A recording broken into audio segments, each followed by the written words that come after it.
नमस्ते. Digital प्रवातमध्ये आपले सर्वांचं स्वागत. आत्ताच जागतिक स्तरावर इस्रायल, अमेरिका व इराण ह्यांच्यामध्ये जे युद्धजन्य परिस्थिती निर्माण झालेली आहे, या युद्धजन्य परिस्थितीमध्ये अनेक पर्यटक दुबईमध्ये अडकलेले होते. त्यातीलच एक भाग म्हणजे आपले जावली महाबळेश्वर बाजार समितीचे माजी सभापती व विद्यमान सदस्य राजनराबा भिलारे हेही ह्या दरम्यान दुबईमध्ये होते. आपण त्यांच्याकडूनच जाणून घेऊया ह्या युद्धजन्य परिस्थितीमध्ये कोणकोणत्या घडामोडी झाली. नमस्ते, डिजिटल प्रभातमध्ये आपलं स्वागत. तुम्ही दुबईला गेला, तुम्ही जे काही अनुभवलं ते जरा आमच्या प्रेक्षकांना सांगा. दुबईमध्ये आम्ही साधारण 24 तारखेला गेलो होतो आणि त्यानंतर आम्ही तिथं फार म्हणजे मजेमध्ये राहत होतो आणि त्या ठिकाणी 28 तारखेपर्यंत तिथली परिस्थिती एकदम एवढी सुरळीत होती. 28 नंतरही होती आणि आमचं येण्याचं तिकीट 28 तारखेला होतं. 28 तारखेला आम्हाला एक मेसेज आला की तुमची विमानं रद्द झालेली आहेत. आम्ही म्हटलं ठीक आहे, विमान नसतील म्हणून रद्द झालेले असतील. पण नंतर आम्हाला असं कळालं की विमानं रद्द केलेली तो आम्हाला 1 तारखेला तिकीट मिळेल. पण आम्हाला मीडियाच्या तर्फे असं कळायला लागलं की इथं मोठं फार युद्ध चाललं आहे, बर्ज खलिफा म्हणून तिथले जे मोठी इमारत आहे ती पाडली गेलेली आहे. तर तसली परिस्थिती तिथं काही नव्हती. 28 तारखेला आम्ही त्या इमारतीमध्येच त्या मॉलमध्ये जे दुबई मॉल आहे त्याच्यामध्ये फिरत होतो. 1 तारखेला फिरायला गेलो, 2 तारखेला गेलो. पण नंतर आम्हाला एवढं टेन्शन झालं की तिथं काहीही नसताना आपली इथल्या ज्या बातम्या जात होत्या त्याच्यामुळे एक भीती निर्माण झाली होती. आणि आमच्या इथल्या पत्रकारांनी बातम्या दिल्यानंतर तिथल्या जी सातारा जिल्ह्यातली मुलं आहेत, महाराष्ट्रातली मुलं आहेत, त्यांना कळालं की आम्ही दुबईमध्ये. त्यांनी फार आम्हाला स्थानिक लेवलला फार मदत करायला सुरुवात केली की आम्ही तिथं अडकलेलो असताना आम्हाला जेवणाची सोय म्हणजे जेवणाची सोय करतो, राहण्याची वगैरे त्यांनी केली. पण आम्ही आमच्या स्वतःच्या पैशाने तिथे राहत होतो.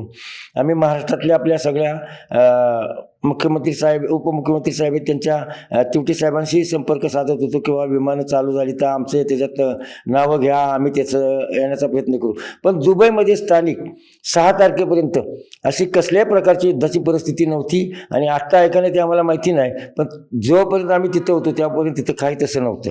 म्हणजे तुम्ही जेव्हा दुबईमध्ये होता, म्हणजे इथं पण प्रत्यक्षात तुम्ही तिथं होता तेव्हा अशी काही परिस्थिती नव्हती? बिलकुल परिस्थिती नव्हती. फक्त 4 तारखेला एक अमेरिकेचं त्यांचं ते असं ॲव्हिएशनचं ऑफिस आहे, त्याच्यावर ते ड्रोन आम्ही समोर बघितलं की तिथे एक ड्रोन टाकायला आलेले होते आणि ते वरच्यावर हे झालं म्हणजे नष्ट केले होते. तिथे त्यावेळेला तिथे लोक जमलेली. पण अमेरिकेच्या दुबईमधले गव्हर्नमेंट प्रत्येकाला त्यावेळेला मोबाईलवर सांगत होते की तुम्ही सर्वांनी शांत राहा, एका जागेवर बसा. म्हणजे युद्धजन्य परिस्थिती नव्हती, सगळ्या लाईट चालू होत्या. रात्रभर तिथे काय असं बंद नव्हतं. रात्रीचं संपूर्ण 24 तास दुबई चालू होती. मी व्हॉट्सअपवर घरच्यांशी कॉन्टॅक्ट करत होतो. आमच्या गावातील सगळ्यांचे फोन यायचे मला, म्हणजे त्यांच्याशी मी बोलत होतो. इंटरनेट सेवा होती, मोबाईल चालू होते, व्हॉट्सअप कॉल चालू होते, काही बंद नव्हतं. खूप चांगल्या प्रकारे मदत केली. तर कोणकोणत्या प्रकारची त्यांची मदत झाली भारतीयांची तिथे? आम्हाला भारतीयांची तिथे अशी मदत झाली की त्यांनी आम्हाला विचारलं तुमच्याकडे येण्या जाण्यासाठी पैसे आहेत का. आता आम्ही सांगितलं आम्हाला जेवणाची सोय करतो म्हणले, राहण्याची. सगळ्या बाबतीत त्यांनी म्हणजे मानसिक जो हे आहे आधार फार मोठा दिला. म्हणजे आपली सातारा जिल्ह्यातली मुलं भेटलीत मला येऊन. साधारण वाई तालुक्यातली होती, आपल्या महाबळेश्वर तालुक्यातली बौशी गावातला एक मुलगा विनायक होता, विनायक सबका, तोही भेटला. आपल्या म्हणजे जवळजवळ महाराष्ट्रातल्या सगळ्या मुलांनी आम्हाला असं केलं की तुम्ही काही घाबरू नका, तुम्हाला लागेल ती मदत आम्ही करू. मग इथून महाराष्ट्रातून, भारतातून तुम्हाला कोणत्या प्रकारची, कोणकोणत्या लोकांनी काय मदत केली इथनं? भारतातून आम्हाला तसं पाहिलं तर जे ह्याचं होतं आपलं मंत्रालयातून हे महेश तिवटे साहेब होते, त्यांच्यावर आम्ही संपर्कात होतो. बिहारमधनं आम्हाला प्रवीण बिहारांचे फोन यायचे. आपले हेल्थ ज्या आमच्या मॅम आहेत तेजस्विनी मॅम, त्यांनी आम्हाला इथून फोन करून सांगितलं तुम्ही आबा काही घाबरू नका, ओमानमध्ये आपली मुलं आहेत म्हणजे माझे विद्यार्थी आहेत, त्या मुलांचे नंबर दिले आम्हाला.